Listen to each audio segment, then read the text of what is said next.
Vert. Barbara Six et Alexandre Lépinet nous font la visite et vous allez voir, c'est plutôt sympa. Je m'appelle Marie-Christine.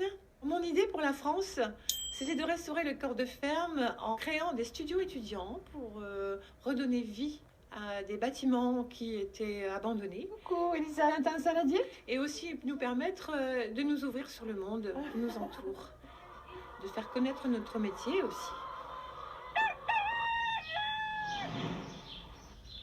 Au cœur du Pas-de-Calais, elle trône fièrement au milieu des champs.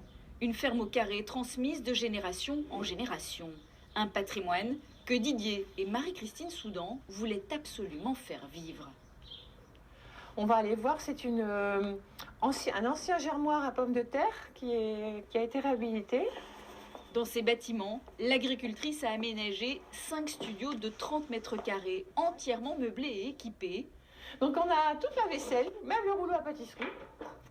Pour un loyer de 340 € par mois. Nos jeunes, souvent, quittent le foyer, la famille, c'est leur première indépendance. Et moi, je souhaitais qu'ils s'y sentent bien. Une qualité de logement et de vie. Cette maraîchère s'est convertie au bio il y a plus de 20 ans. Un choix osé à l'époque, il a fallu se diversifier et proposer de nouveaux services. Accueillir des jeunes, qu'elle couve aujourd'hui un peu. Coucou, Elisa, je t'apporte des œufs. Oui, t'en as encore? Non, j'en ai plus. Des petites attentions qui font toute la différence pour l'étudiante de 19 ans. Si on a un problème, on est juste à côté. Voilà, on sait qu'on peut toquer. Ça nous rassure, on est loin de nos parents. C'est vrai, elle a un contact très maternel quand même, Marie-Christine, donc ça fait toujours plaisir. Pour l'agricultrice, c'est un complément de revenu et l'occasion de partager des valeurs. Le matin, 5h30, la vie commence chez nous. Et je pense qu'ils doivent l'entendre, même si on fait attention, ils entendent les ronronnements de tracteurs. Enfin, ça permet aux jeunes de se rendre compte qu'on a un travail lourd. Pas de quoi dissuader Maxime, le jeune homme a longtemps cherché le bon logement. J'ai déjà vu 2 appartements. Il y en avait un, il était sous des combles, mais c'était sans chauffage, ou alors c'était plus cher, et c'était plus petit aussi. Alors qu'ici, c'est plus grand, c'est chaleureux, on se ressent un peu comme à la maison. Un sentiment de sécurité pour l'élève en licence pro. 1 à 2 fois par semaine.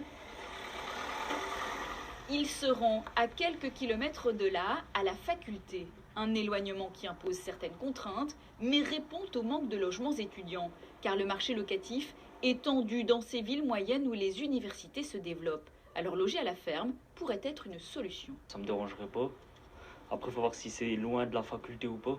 Si ils peuvent manger avec d'autres personnes ou quoi que ce soit, la vie est peut-être plus conviviale pour eux. Pourquoi pas?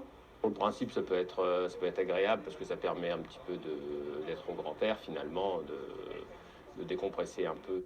Aujourd'hui, 125 fermes proposent des logements étudiants, un concept qui existe uniquement dans les Hauts-de-France, en Île-de-France et en Bretagne, mais qui ne demande qu'à s'étendre. Bah oui, ça ne demande qu'à s'étendre, mais formidable idée, une fois de plus, Valérie, que vous nous faites là découvrir. Et on l'a entendu, il y en a partout en France des logements comme ça. Oui, aujourd'hui, il y en a 500 et une centaine sont en cours d'aménagement. Ça prouve bien, Julien, qu'il y a beaucoup de demandes. Ça coûte 25 à 30% moins cher qu'un studio en ville. Alors, l'idée du campus vert, elle est née autour de Béthune. C'est une région où il n'y a pas beaucoup de touristes. Alors, il n'y avait pas d'intérêt là-bas à faire de la location en gîte. En revanche, des écoles ont ouvert, des étudiants sont arrivés dans la ville. C'est le cas aussi à Lens, comme dans beaucoup de villes moyennes. Et ces villes, eh bien, elles n'ont pas de structure pour loger les étudiants, d'où l'idée du campus vert. Ça répond, on le voit bien, à un vrai besoin. Et ça fonctionne très très bien. Et puis c'est un gagnant-gagnant parce que ça coûte moins cher, évidemment, pour ceux qui s'y logent, les étudiants. Oui, et puis il y a une notion d'échange aussi. Et cette notion d'échange, elle se développe de plus en plus. Vous connaissez peut-être, Julien, l'idée du logement intergénérationnel. Oui, j'en ai entendu parler. Voilà, donc vous êtes étudiant, c'est le principe. Vous pouvez louer une chambre à pas cher chez une personne âgée. Ça lui fait une présence. En plus, vous pouvez lui rendre des petits services.